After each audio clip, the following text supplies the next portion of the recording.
चलो भैया। तो बच्चा लोग, कल जो हम लोग लगा रहे थे क्वेश्चन, वो सेट 1 था, सेट 1 नहीं, अभ्यास 1 था। कल जो हम लोग क्वेश्चन लगाए थे वो अभ्यास 1 था।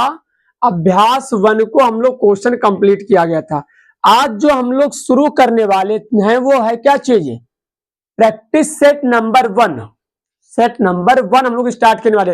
अभी जो हम लोग लगाए थे न्यूमेरिकल, वो अभ्यास था केवल। वो केवल क्या है? अभ्यास हम लोगों का 1 है। आज जो शुरू करोगे सेट नंबर 1। सेट नंबर 1 में पहला प्रश्न क्या लिखा हुआ है? सेट नंबर 1 में जो पहला प्रश्न लिखा हुआ है वो लिखा क्या? जल्दी थोड़ा लगाते रहिएगा। इसमें क्या बोला है कि एक परिमेय संख्या और एक अपरिमेय संख्या का योग क्या होता है? बताइए जरा, अगर पता है आप लोग तो, कि एक परिमेय संख्या ले लीजिए। मान लीजिए हमारे पास एक कोई परिमेय संख्या क्या है? सपोज कर लेते हैं कोई एक परिमेय संख्या ले लेते, मान लेते 2 है, और एक हम अपरिमेय संख्या ले लें। अपरिमेय संख्या हम ले लिए जिसका मान क्या है? √3 है। अब परिमेय और अपरिमेय कहा किसको जाता है? अगर हम परिमेय अपरिमेय के अगर हम बारे में बात करें तो पता होना चाहिए कि जो संख्या रूट से बाहर होती है या निकल जाती है उसको परिमेय कहते हैं, और जो रूट से बाहर नहीं निकल पाता उसको अपरिमेय कहते हैं। तो एक परिमेय और एक अपरिमेय संख्या, इन जी है ना? ये आ रहा नहीं आ रहा है? कोई दिक्कत नहीं है, कोई दिक्कत नहीं है। एक परिमेय संख्या और एक अपरिमेय संख्या है। इन परिमेय और अपरिमेय संख्याओं का योग अगर हम करें तो कितना आएगा? परिमेय और अपरिमेय संख्याओं का योग चेक करिए, बताइए कि परिमेय आता है कि अपरिमेय आएगा। तो अगर हम इसको जोड़े 2 प्लस का √3, अब बताइए जोड़ने के बाद जो आया हुआ है ये परिमेय है कि अपरिमेय है? तो ये हमारा जो संख्या आई हुई इसको अपरिमेय कहते हैं इसको हम, क्योंकि आप लोग पहले के बी प्रश्नावली में, सी प्रश्नावली में सिद्ध करके आ चुके हैं परिमेय अपरिमेय के बारे में, किसको परिमेय कहते हैं और किसको अपरिमेय कहते हैं। तो ये जो दिखाई पड़ रहा है एक परिमेय और एक अपरिमेय को जोड़ेंगे तो हमेशा अपरिमेय संख्या ही प्राप्त होती है। क्वेश्चन नंबर अगर हम 2 की बात करें, क्वेश्चन नंबर अगर 2 की बात करें, कौन सा ऑप्शन इसका पहले सही है? पहले का चौथा सही होगा। अगर क्वेश्चन नंबर 2 की बात करें तो कह रहा है कि 156 का अभाज्य गुणनखंड बताइए। तो अभाज्य गुणनखंड कैसे निकालेंगे? 156 का पहले इस तरह से गुणनखंड करिए। किससे काटे हम? पहले 2 से, 2 सत्ते 14, 2 अट्ठे 16, 2 से 2 तिहाई 6 और 2 नवा 18, 3 से 3 एकम 3, 3 त्रिका 9, फिर किससे काटे? 13 एकन्नम का 13 हो जाएगा। तो अब बताइए जरा कि 2 कै बार आया हुआ है? 2 बार है। सॉरी, 2 कै बार है? 2 बार है। 3 कै बार है? 1 बार। 13 कै बार है? 1 बार।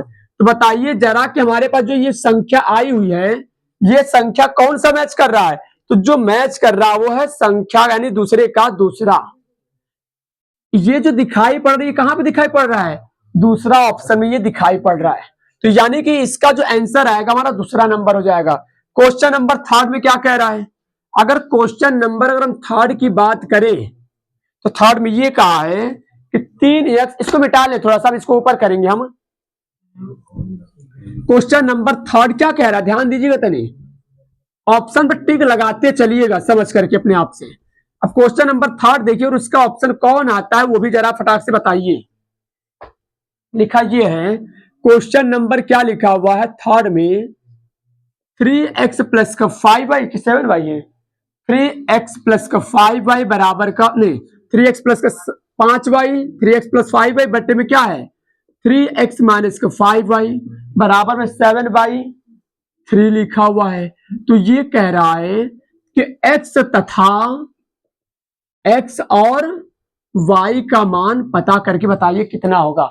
तो ध्यान दीजिए, तो यहां पे एक चीज नोटिस करें कि समीकरण बन रहा है। समीकरण बन रहा है कि 3x प्लस का 5y बराबर में जो लिखा उसको पहले लिख दो।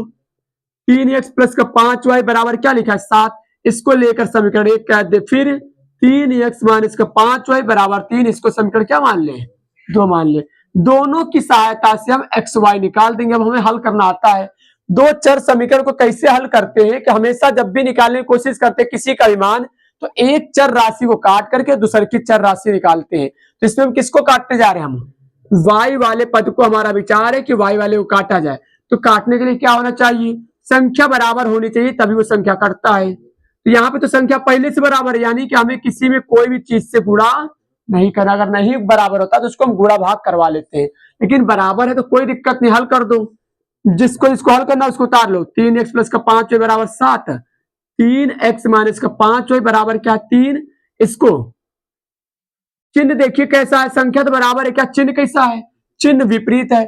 चिन्ह अगर एक जैसा होता है तो यहाँ घटाते हैं, विपरीत होता है तो यहाँ पे जोड़ लेते हैं। जोड़ेंगे तो ये कट जाएगा, 3 और 3 6x हो जाएगा। अब बराबर में 7 में 3 जोड़ेंगे तो 10 हो जाएगा। x का मान निकालेंगे तो 10 के नीचे कौन जाएगा? 6। तो काटेंगे, 2 3 6, 2 पंचे, तो यानी कि यहाँ पे जो x का मान हमारे पास आ गया वो 5/3 आया। y का मान तरी चेक कर लेते हैं, y का मान कितना आने वाला है। तो x का मान कहाँ रख दे उठाकर? x का मान या तो 1 में रख दीजिए या तो 2 में रख दीजिए। तो लिख दीजिए यहाँ पर समीकरण नंबर, नहीं किसका मान? x का मान समीकरण सेकंड में रख दीजिए मान हो तो। 3x माइनस का 5y बराबर क्या है? 3 है। रख दीजिए। कहां पे क्या मान रखना है? तो x की जगह पर x का मान रखना है। x का मान कितना है? 5/3। तो जहां पे x नजर आएगा वहां पे 5/3 रख दीजिए। 3x, x का मान क्या है? 5/3 माइनस का 5y, यहाँ पे तो y है, बराबर क्या है? 3। 3 से ऊपर नीचे कट गया, खाली कौन बचा? 5 माइनस में 5y बराबर का 3। जिसका मान निकालना उसका मान कभी माइनस में दिखाते रहे। तो ये काम कर दिए, इस चीज को उधर लेकर जाइए, 3 को इधर ला दीजिए। तो 5 की तरफ अगर ये 3 आएगा तो ये प्लस में इधर आते ही क्या हो जाएगा? माइनस। और जिसका मान निकालो उसको माइनस में नहीं रखते हम, उसको तो हम उधर ले जाएंगे, तो ये माइनस से उधर क्या हो जाएगा? जाते ही प्लस हो जाएगा। 5 में से 3 गया तो 2, बराबर क्या आ जाएगा? 5y। y का मान निकालोगे तो 5 कहां जाएगा? गुणांक सटेगा तो ये 2 के बटे में जाएगा। ये हमारे पास y का मान आ गया। तो कौन सा ऑप्शन इसमें सही है? तो अगर हम यहाँ पे बात करें तो x और y का मान का अनुपात पूछ रहे हैं यहाँ पर। तो यहाँ पे ये बोला है कि x और y का जो मान आएगा उसको अनुपात बताइए जरा। तो x का मान तो निकल गया, ये है, y का मान ये है। तो x अनुपात y को जरा बताइए, थोड़ा ध्यान समझिएगा। अनुपात वाली चीज को हम लिखना चाहें तो x/y भी लिख सकते हैं। x का मान कितना है? 5/3, तो x का मान हो गया। बट्टे में y है तो y का मान कितना है? 2/5। अब इसको थोड़ा सा हल करें हम, सबसे नीचे और सबसे ऊपर, तो 5 को 5 से गुणा करेंगे 25, 2 3 6। इसका अनुपात में कन्वर्ट कर दीजिए तो 25/6। यही ऑप्शन सही होगा। कौन सा ऑप्शन सही होगा इसका? तो जो यहाँ पे ऑप्शन हमारा आ रहा है वो है पहला नंबर। पहला नंबर इस क्वेश्चन का हमारा सही है। अब जो है प्रश्न जो हम लोग आ रहा है, क्वेश्चन नंबर कौन है? 4th है। 4th पर थोड़ा ध्यान दीजिए, लगाइए, विचार कीजिए कि उसका आंसर हमारा क्या बनेगा। क्या दिया हुआ है? विविधकर वाला क्वेश्चन दिया हुआ है। विविधकर को लिखते किससे हम? विविधकर को अगर आप लोगों को ध्यान हो तो विविधकर को हम लिखते किससे? डी से प्रदर्शित किया जाता है। डी से प्रदर्शित करते हैं। और विविधकर का फार्मूला क्या होता है? विविधकर का सूत्र होता है डी बराबर b² माइनस का 4ac। ये हमारा फार्मूला होता है। तो लगा दीजिए, जो क्वेश्चन पहले लिखा पहले नोट करिए। लिखा ये है कि 3, क्वेश्चन नंबर 4th है, 3x², एक हमारे पास बहुपद दिया हुआ है समीकरण, 3x² माइनस का 2x और प्लस का 1/3 बराबर 0 का विविधकर होगा। मतलब विविधकर होगा मतलब डी का मान, विविधकर किसके लिखते हैं हम? विविधकर को हम डी से प्रदर्शित करते। पूछ रहा डी का मान कितना होगा। तो डी का फार्मूला आप लोग पता होगा, b² माइनस का 4ac यही होता है। बी का मान पता है ना? x² के बगली वाला a होता है, x के बगल वाला b होता है, बिना x वाला c होता है। तो यहाँ बताइए b का मान कितना है? b का मान दिया -2, तो -2 का वर्ग। -4, ए कितना है 3, सी कितना है 1/3। अब हल करिए, -2 का वर्ग 4, 3 से 3 कट जाएगा, 4 गुणे 1 4 कन्नम कम, यहाँ कितना आएगा डी बराबर हमारे पास 0 आ जाएगा। तो ये जो आ रहा है डी का मान हमारा विविधकर का मान जो आ गया 0 आ गया, कौन सा ऑप्शन सही होगा इसका? क्वेश्चन नंबर चौथे का पहला होगा, ये हमारा ऑप्शन सही है यहां पर। अब कौन सा क्वेश्चन नंबर 5 क्या कह रहा है? क्वेश्चन नंबर 5 ये कह रहा है कि माध्य क्या होगा, समांतर माध्य के बारे में सोच रहा है, पूछ रहा है कि क्या होगा। तो माध्य बना करके दिया हुआ, बंटन आपको बना करके दिया हुआ है, आप लोग खुद सोच विचार करके बताइए कि माध्य कितना होगा। पहले तो यही चीज कि आप लोग बताइए कि माध्य निकालने के लिए उसका सूत्र क्या होता है। तो पता होगा माध्य निकालने के लिए सूत्र है, पता है एक्स समांतर माध्य को किससे लिखते हैं? एक्स बार से। एक्स बार बराबर जो होता है हमारा फार्मूला क्या होता है माध्य निकालने का फार्मूला? समांतर माध्य इसको कहते हैं, चाहे माध्य बोले चाहे पूरा नाम लिख दे, क्या चीज हम समांतर माध्य। समांतर माध्य को लिखते हैं एक्स बार से, इसका फार्मूला क्या होता है समेसन एफ एक्स बटे समेसन एफ, यही हमारा फार्मूला चलता है माध्य के लिए। क्वेश्चन नंबर 5 क्या कह रहा है? 5 में आपका पहले चित्र बना कर दिया, पहले वो चित्र बना लेते तब बात करते हैं।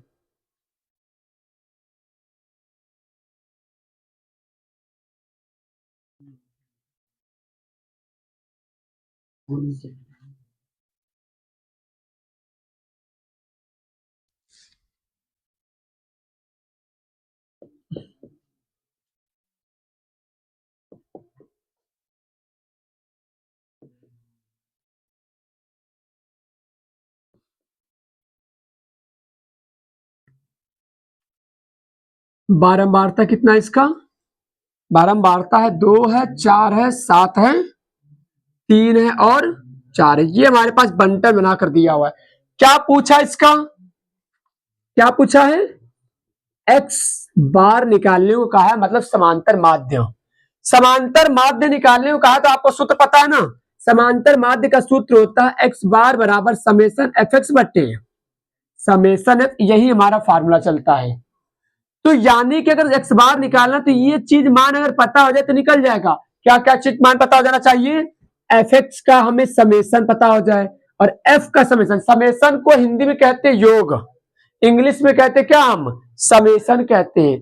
तो एफ का हमें समेसन करना, मतलब हिंदी में बोले तो एफ को हमें क्या करना है योग करना है, और एफ एक्स की लाइन को हमें क्या करना है योग। एफ एक्स की लाइन को जोड़ लेंगे तो समेसन एफ एक्स आ जाएगा, एफ की लाइन को जोड़ लेंगे तो समेसन एफ आ जाएगा। तो पहले हम सबका मान बारी बारी से निकाल दे तब एक्स बार निकालेंगे हम। तो पहले किसका मान निकाले जा रहे हैं? एफ एक्स का हम मान निकालेंगे। तो एफ एक्स के मान को जोड़ेंगे तो एफ एक्स का मान तब तो जोड़ेंगे जब पता होगा। तो पहले हमें क्या करना होगा, एफ एक्स की पहले लाइन पता करेंगे तब उसको जोड़ पाएंगे। लाइन नहीं पता नहीं तो कहां जोड़ेंगे, किसको जोड़ेंगे हम? तो पहले एफ और एक्स की लाइन पता करेंगे। एफ और एक्स की लाइन पता कैसे होगा? एफ को एक्स से गुणा करवा दीजिए, पता हो गया, गुणा करवाते हैं। लेकिन एक दिक्कत आपको अब ये होगा, क्या दिक्कत होगा कि ये बंटन जो दिया हुआ है अंतराल में दिया हुआ है और बारंबारता दिया हुआ है, तो जो पहला वाला नंबर होता है वो एक्स का नंबर होता है, वो एक्स का नंबर होता है, जो दूसरा होता है वो एफ का नंबर होता है, बारंबारता जिसको कहते हैं। लेकिन दिक्कत अब यहाँ पे ये कि ये वर्ग में दिया हुआ है, और जब भी वर्ग में दिया रहता है तो हम कहते हैं कि यहाँ पर कौन सा मान लेंगे, कैसी एक्स का मान पता होगा। तो पहले आप लोगों को एक्स का मान पता करना होगा। एक काम करिए, अभी एफ एक्स बाद में निकालिएगा, पहले एग्जैक्ट रूप से एक्स का मान बताइए कि यहाँ पे एक्स का मान कितना आएगा। तो वर्ग अंतराल यानी जब भी प्रश्न आपको ऐसे दिया हो तो जब एक्स का मान आप लोग निकाले तो कैसे निकालेंगे, इस संख्या को जोड़ करके आधा कर दे, जो आएगा वो एक्स की लाइन प्राप्त हो जाएगी। 4 में 2 जोड़ेंगे 6, 6 का आधा 3, 6 को 4 जोड़ेंगे 10, 10 का आधा 5। जब बंटन में कहते वर्ग अंतराल के रूप में क्वेश्चन दे दिया हो तो एक्स का मान आपको हमेशा पता करना पड़ेगा। और कैसे पता करेंगे, जोड़ करके आधा कर दिया, निकल गया 8 6 14, 14 का आधा 7, 10 और 8, 10 और 8 18, 18 का आधा 9, 12 10 22, 22 का आधा 11। यानी कि हमारे पास एक्स आ चुका है और ये क्या होता है एफ की लाइन होती है। हमें क्या पता करना था, एफ एक्स की लाइन पता करनी थी। एफ एक्स की लाइन कैसे पता करेंगे, अब आसान है, एफ और एक्स को गुणा कर दो, 3 दूना 6, 5 चौक की 20, 7 सत्ते 49, 9 त्रिक 27, 11 चौक। तो एफ एक्स की लाइन पता हो गया। अगर एक्स की लाइन पता हो जाए, एफ की लाइन पता हो जाए, तो एफ एक्स को क्या कर दे, गुणा, एफ एक्स की लाइन पता हो गया। लेकिन हमें एफ एक्स की लाइन से भी काम नहीं बना, एफ एक्स की लाइन को क्या करना होगा, जोड़ना पड़ेगा। जो एफ और एक्स की लाइन है उसको क्या करवा दीजिए, समेशन। तो समेशन का मतलब जोड़िए, 44 और 6, 44 6 50, 50 20 70, 70 में 49 जोड़ेंगे, 119, 119 में 27 और जोड़ दें, 119 में 27 जोड़ दीजिए, 9 7 16, 1 2 1 3 1 4, कितना आएगा, 146 आएगा। एफ एक्स का समेशन हो गया। अब एफ का समेशन, एफ की लाइन का समेशन कर लीजिए। गलती से भी ध्यान रखिएगा कहीं एक्स की लाइन को नहीं जोड़ रहे हैं, एफ की लाइन को जोड़िएगा। तो एफ की लाइन को हम जोड़ देंगे, समेशन एफ आएगा, बताइएगा, 4 2 6, 6 7 13, 13 3 16, 16 4 20, ये आएगा समेशन एफ। सूत्र पर रख दीजिए, एक्स बार निकल जाए, एक्स बार बराबर summation F x. F x कितना है, 146, बट्टे में समेशन एफ कितना है, 20 दिया हुआ है। भाग करिए, 146 से कितनी बार में कटेगा, 20 सत्ते 140, 20 सत्ते 140, क्या बचेगा, 6, 10 लगाएंगे तो 60 होगा, 20 तिहाई 60। एक्स बार बराबर कितना आ गया, 7.3। यही आएगा। कौन सा ऑप्शन सही होगा इसका, कौन सा ऑप्शन सही है, डी वाला सही है। इसका जो है चौथा नंबर सही होगा, 5वें का। क्वेश्चन नंबर 6, इसको नोट करिए फटाक से, उसके बाद इसको मिटा ले। क्वेश्चन नंबर और प्रश्न देखते हैं, कौन सा प्रश्न नंबर, 6ठा प्रश्न नंबर क्या होगा। 6ठा प्रश्न नंबर अगर आप लोग लगाना चाहें तो लगा सकते हैं। ये जो क्वेश्चन दिया हुआ है हमारा, कहां से दिया हुआ है, ये 6ठे लेसन से दिया हुआ है, कि त्रिभुज वाले लेसन से आप लोगों का ये प्रश्न उठाया हुआ है। और त्रिभुज में से अगर बात करें तो सबसे ज्यादा जो हमें ध्यान देने वाला है वो थेल्स का नियम है। अगर जिस बच्चे को थेल्स का नियम समझ में आता होगा, वो बच्चा कहते हैं इस चैप्टर को बहुत आसानी से ये क्वेश्चन को कर ले जाएगा। थेल्स का नियम सबको आना चाहिए। थेल्स का नियम ये कहता है कि जिस बेस पर क्वेश्चन हो रहा हो उसी बेस पर क्वेश्चन को आप लोग लगा दीजिए। थेल्स का अगर हम बारे में बात करें तो थेल्स का चित्र कैसा होता है, थेल्स का अगर हम चित्र की बात करें तो चित्र हमारा ये होता है। इसको मान लेते ए बी सी और इसको डी ई। थेल्स का थोड़ा सा हम एक झलक दिखाने की कोशिश करें तो थेल्स का एक झलक क्या होगा, जरूरत पड़ेगा, ध्यान सुनिएगा, जरूरत अगर पड़ा तो एडी बट्टे बी डी लिख सकते हैं, और जरूरत पड़ेगा तो एडी बट्टे बी डी भी लिख सकते हैं, और ए बट्टे ई सी लिख सकते हैं। ठीक, थोड़ा नोट करिएगा, एडी बट्टे बी डी और ए बट्टे ई सी भी लिख सकते हैं। और अगर हम कहते हैं जरूरत पड़ेगा तो ये ना लिखकर एक और चीज लिख सकते हैं, जानते हो क्या, हम लिख सकते हैं एडी बट्टे ए बी, एडी बट्टे ए बी भी लिख सकते हैं, बराबर ए बट्टे ए सी भी लिख सकते हैं। ये वाला कॉन्सेप्ट भी थेल्स हमारे क्या कहता है, थेल्स भाई साहब हमें ये भी अनुमति देते हैं कि पूरा लिख सकते हैं इससे भी, और चाहे आधा आधा करके भी लिख सकते हैं। क्वेश्चन के बेस पर हम लगाएंगे कैसा कह रहा, क्वेश्चन नंबर 6 क्या बोला है, ध्यान से पढ़ते तब देखते हैं। क्वेश्चन नंबर 6 क्या कह रहा है कि एक कोई त्रिभुज है एबीसी नाम का, बना लेते हैं डायग्राम पहले, ए बी सी और क्या है डी ई है। ये हमारे पास डी और ये क्या है ई है। मान कितना कितना है, 1 1.5 और एक क्या है 3 है। ये दूरी कितनी है 1.5 है, और ये दूरी कितनी है 3 है। ये दूरी कितनी है 2 सेंटीमीटर है। तो ये दूरी क्या कह रहा है, कौन सी दूरी निकालने कह रहा है, तो कह रहा है एसी की माप होगी। बोला है एडी बराबर 1.5 है, बीडी बराबर कितना है 3 है, ए बराबर कितना दिया हुआ है 2 दिया है। तो पूछ रहा है एसी बराबर क्वेश्चन मार्क। समझे थोड़ा सा, मतलब हमें मान निकालने को क्या बोला गया है, इस भुजा का मान, ये पूरी भुजा पूछ रहा है, AC का मान पूछ रहा है, तो AC का मान तभी तो निकलेगा जब ये दूरी कह दे, यहां से यहां तक की दूरी अगर हमें पता हो जाए तो ये दूरी और ये दूरी क्या कर लेंगे, हम जोड़ देंगे, हमारा टोटल दूरी निकल जाएगा। इसका मतलब ये दूरी पता है, ये दूरी अगर कहीं से ढूंढ ले तो टोटल दूरी हम निकाल लेंगे जोड़ करके। ठीक, समझा गया ना? तो लगाते पहले, यानी पहले ये दूरी हम निकालेंगे, इसी का मान कितना होगा। तो कॉन्सेप्ट AD और BD, AE बटे BD बराबर AE बटे EC। मान रख दिए फटाक से। AD कितना है 1.5, बटे BD कितना है 3, AE कितना है 2, EC कितना है, यही तो निकालना है। कैंची उड़ा लगा दे, फटाक से लगा दीजिए। यहाँ पर कितना आएगा 1.5, EC आएगा बराबर में 3 दूना 6, EC का मान निकालेंगे तो 6 के नीचे 1.5 आएगा। पॉइंट हटाएंगे तो जितने वो पॉइंट लगा होगा उसके उल्टे वाले नंबर पर उतना ही जीरो गिन करके लगा दे। ये हमें अनुमति देता है कि अगर कहीं पे पॉइंट लगा तो पॉइंट को अगर काटेंगे तो पॉइंट काटते ही जीरो लगा दीजिए उल्टे वाले पर। तो 15 हुआ, 15 चौक 60।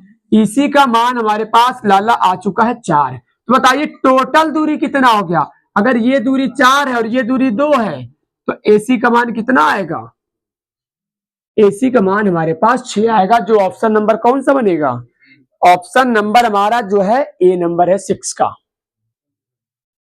7वां नंबर, क्वेश्चन नंबर 7वां में क्या बोला है, 7वां में ये कहा है कि दो निर्देशांक है जिसके बीच की दूरी बताइए। दूरी का फॉर्मूला याद है कि नहीं याद है? अगर दूरी का सूत्र आप लोगों को याद होगा तो वो क्वेश्चन लग जाएगा।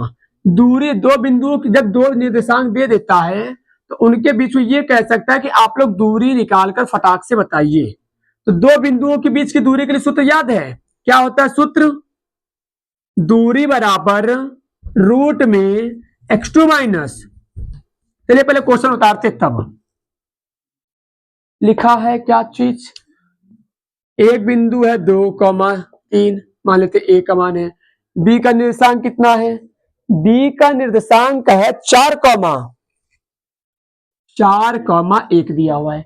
तो बताइएगा जरा इनके बीच की दूरी निकालिए। तो दो निर्देशांक जब दिए होते तो दूरी का सूत्र क्या होता है, ध्यान दीजिएगा। दूरी का फार्मूला होता है, नोट कर लीजिएगा, x2 माइनस x1 का whole square plus y2 minus y1 का होल स्क्वायर। आपको पता होना चाहिए कि ये मान किसका होता है, x1, ये होता है y1, x2 और y2 ये हमारा मान होता है। रख दीजिए फटाक से, AB का मान निकल जाएगा।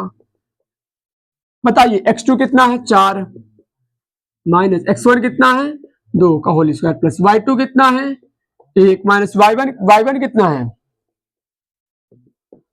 4 में से 2 गया 2 का स्क्वायर प्लस 3 में से 1 गया तो माइनस 2 का स्क्वायर, 2 का वर्ग 4 प्लस 2 का वर्ग 4, टोटल मिला करके 8 रूट में 8 का क्या निकलेगा 2 रूट 2 निकलेगा। तो AB का मान कितना आ जाएगा, यही आ जाएगा। कौन सा ऑप्शन सही है, तो जो ऑप्शन सही होगा वो हमारा कौन सा है, 7वें का दूसरा है ये। ठीक, समझ में आ गया ना। अब जो है क्वेश्चन नंबर 8 को लगाइए, क्या कह रहा है उसको समझिए जरा थोड़ा सा। अगर इसके बारे में बात करें 8 नंबर में, तो 8 नंबर क्या बोला क्या है, कुछ नहीं बोला उसमें। ऐसे ऐसे कोई प्रश्न होते हैं ये, अगर आप लोग पढ़े होंगे अच्छे से तो ये कुछ नहीं है प्रश्न। अगर हम बात करें तो क्या है, कुछ नहीं है। क्वेश्चन नंबर 8 में ये कहा कि हमारे पास समीकरण है 3x स्क्वायर माइनस का 12x प्लस का m बराबर 0। तो क्या ज्ञात करने को कह रहा है, तो m का मान ज्ञात कीजिए यदि मूल क्या है, बराबर है। इसके मूल बराबर, थोड़ा ध्यान दीजिएगा, मूल बराबर किसको कहा जाता है, मूल बराबर अगर कहीं पर नाम देगा ये समझ जाइएगा कि d का मान वहां पर क्या है 0 है वहां पर। ये कॉन्सेप्ट दिमाग में सेट कर लीजिए कि जब भी मूल की बात करेगा कि मूल बराबर है तो d का मान हमेशा 0 मान लोगे। विविधकर का सूत्र लगा दो, d बराबर b स्क्वायर माइनस का d का मान कितना है 0 रख दिए बी का मान कितना है, देखिए एक्स स्क्वायर के बगल में ए का मान होता है, एक्स के बगल में कौन होता है, बी का मान, बिना एक्स वाला कौन होता है, सी। तो बी कौन है, बी का मान क्या है, माइनस का 12 और -4, ए कितना है 3, सी कितना है, सॉरी हाँ सी कितना है, एम है। 0 बराबर -12 का वर्ग, माइनस का वर्ग करेंगे तो प्लस होगा, 12 का वर्ग 144, 4 तिहाई 12m। 12 हमें m का मान निकाला, माइनस जिसका मान निकाला उसको माइनस नहीं रखते, इसको इधर लेकर चले आओ टांग करके, इनको 144 हो जाएगा। m का मान निकालेंगे तो 144 के नीचे कौन जाएगा, 12, काटोगे तो m बराबर 12, ये 12 बार में कट जाएगा, 12 बढ़ाइए में 144, कौन सा ऑप्शन जाएगा इसका, तो ऑप्शन नंबर 3 है 8वें का। 9वां में अगर हम बात करें तब 9 और 10वां क्या है, कुछ नहीं इसमें लिखा हुआ है, तो पूछ रहा है सीधे सीधे देख लीजिए थोड़ा सा इसको भी एक झटके से। 9वां में ये बोला है 15 और 25 का मासा, 15 और 25 का मासा कितना है, 5 है। तो क्या पूछ रहा है, एलसीएम मतलब लॉसा बताइए। या तो एक काम करिए, जो आप सिंपल तरीका जानते हैं वो तरीका लगा दीजिए जैसे छोटे क्लासों में पढ़े, या फिर एक तरीका और ध्यान दीजिए कि हम एक सूत्र पढ़े हैं, थोड़ा सा अगर हम डीपली बात करें तो एक सूत्र पढ़ा जाता है आप लोगों को, दो संख्याओं का गुणनफल बराबर, जब दो तो संख्याएं होती है उनको पूछा था मासा, तो दो संख्याओं का गुणनफल बराबर, दो संख्याओं का गुणनफल बराबर क्या होता है, मासा गुणे, दो संख्या का गुणनफल बराबर मासा गुणे लासा, ये होता है ना। तो दोनों संख्याएं कौन है, 15 और 25 है, तो दोनों को एक तरफ कर दो, और मासा और लासा एक तरफ, तो मासा कितना है 5, लासा मासा 5 है, गुणे में लासा, लासा मान निकालना तो 5 कहां जाएगा, 5 कहां जाएगा, 15 और 25 के बटे में जाएगा गुणांक के, हम कहते 15 गुणे 25 के बटे में जाएगा 5, तो 5 तिहाई 15, 15 नहीं कटे 3 बार में, तो 25 तिहा। यहां पर हम डायरेक्ट बात करें तो एलसीएम कितना आएगा इसका, एलसीएम जो आएगा इसका 75 आएगा। अगर नहीं समझ में आ रहा तो आप लोग जैसे सीखे हुए हैं 15 और 25 का ऐसे निकाल दीजिए, इस तरह से भी आ जाता है, जिस तरह निकाल सकते, इससे दिक्कत नहीं होता है। क्वेश्चन नंबर 10 क्या कह रहा है, इसका कौन सा ऑप्शन है, इसका जो ऑप्शन दिया हुआ हमारा वो दिया हुआ कौन सा, बी नंबर है इसका। अब बताइए जरा 10वां नंबर में ये कह रहे हैं सब एक श्रेणी आपके पास दी गई है 3 1 -1 3 1 -1 -3, यही है ना। तो बताइएगा जरा इसमें फटाक से बहुत जल्दी से कि सारवंतर, सारवंतर किससे लिखते हैं हम, ये श्रेणी लिखी गई है, इसमें पूछ रहा सारवंतर कितना होगा, सारवंतर मतलब देखिए कितने कितने का अंतर है वही कहलाएगा सर्वांतर। तो देखिए 3 के बाद क्या आया 1, तो कितना घटा, यहां बढ़ रहा है घट रहा है, तो यहां देखिए तो घट रहा है, कितना घटा -2 घटा, तो 2 की कमी हो रही, यानी सीधे हम बोल दे कि जो डी का मान है वो कितना होगा -2, जो 2 का मतलब जो अंतर लिखा जाता है उसी को सर्वांतर कहते हैं। तो जो अंतराल है कितने कितने का अंतराल है, -2 का अंतराल है, देख ले 1 के बाद -1 आ रहा है, तो 1 के बाद 0 0 के बाद तो -1 आता है, तो इनके बीच में -2 का, इनके बीच में भी -2 का अंतर, मतलब सर्वांतर हमारा कितना हो गया -2 हो जाएगा। तो ये हमारे पास क्या है क्वेश्चन नंबर 10 का आंसर होगा, जो हम सीधे कह सकते हैं कौन सा ऑप्शन आएगा आपका, क्वेश्चन नंबर 10 का ए आएगा। ठीक है बेटा, बस आज के लिए वीडियो में बस इतना ही। अब क्वेश्चन नंबर 11 से जो है कल से लगाएंगे, और इसको हम क्या करेंगे कल इसको खत्म करके शायद ये हो सके कि परसों से दूसरा सेट को सॉल्व करना शुरू करवा दें।